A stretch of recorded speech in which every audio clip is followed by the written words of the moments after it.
Welcome back. You're watching Global Eye. Current climate policies are a death sentence for the world. That's a warning from UN Secretary General Antonio Guterres. He referred to major economies as the big emitters and called for decisive action, as otherwise today's policies would make our world 2.8 degrees hotter by the end of the century. According to a new paper by Boston Consulting Group and the World Economic Forum, the Asia-Pacific region could unlock $4.3 trillion in revenue by 2030 from expansion of renewable power and energy efficiency initiatives, and 232 million new jobs could be created.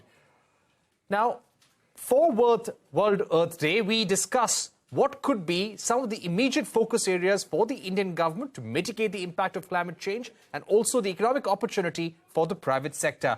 We are joined by Saurabh Kumar, India Head of Global Energy Alliance for People and Planet. Mr. Kumar, thank you very much for joining us. Let's begin with what's happening in India. We're seeing a strong heat wave, and the University of Cambridge, in its latest report, suggests that more than 90% of the country could be severely impacted by heat waves in the future. What do you think about India's fight against climate change, and what needs to be done now and immediately?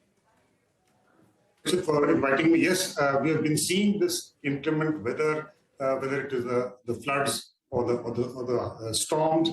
And it's not that the government of India is not doing anything. I think if you look at the policy statement, the ambitions that have been put out by the government, I think it is far more ambitious than any other developing country per se. But what needs to be done is basically look at those sectors which will see a lot of requirement for energy. And these are semi-urban, rural areas.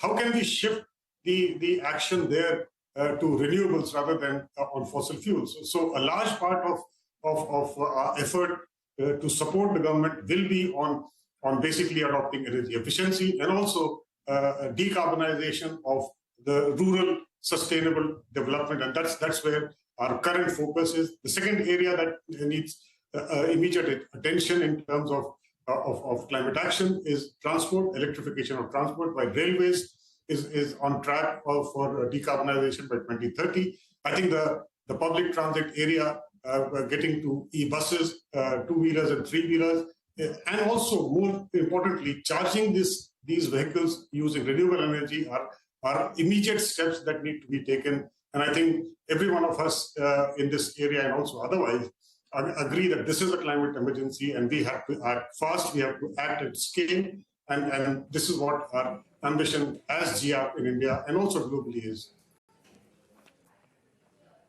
Right. I'd like to ask you about whether it is time that we have mandates for the industry and for citizens in order to meet our climate action goals, like the Inflation Reduction Act in the United States. Do you think we need a mandate like that to give a clear roadmap to the industry, to the private sector, and to the average citizen? So, Parikshit, I think there needs to be a balance between them.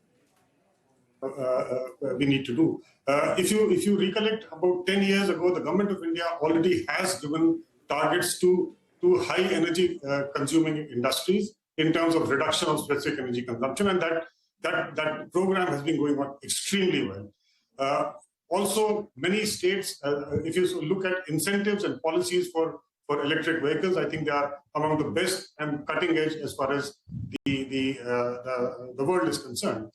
What is hopefully coming up, and we have seen action on the legislative side, is a domestic carbon market, and it'll be a combination of targets plus incentives, because targets alone cannot mandates alone cannot do everything. We also need to incentivize.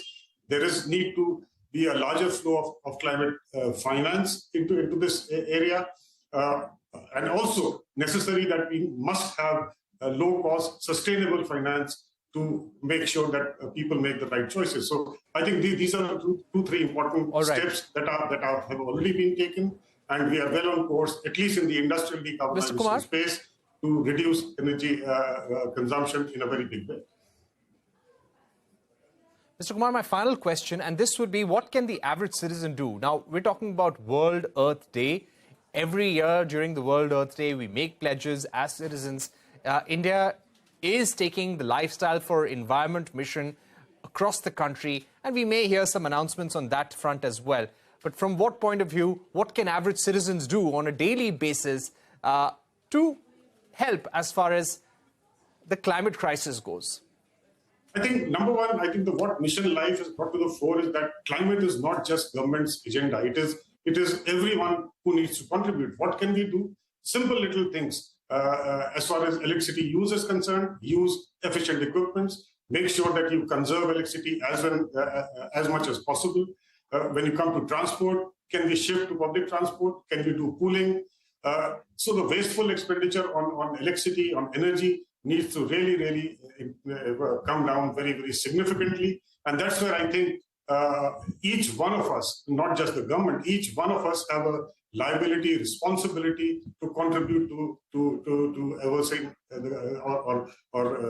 the climate change impacts. And that's what I think the Mission Life very succinctly brings to the fore, the responsibility of a responsible citizen. Right. We've run out of time, but Mr. Kumar, thank you very much for joining us here on Global Eye on the occasion of World Earth Day with your recommendations. With that, it's a wrap on this edition of Global Eye. Thank you for watching. Goodbye.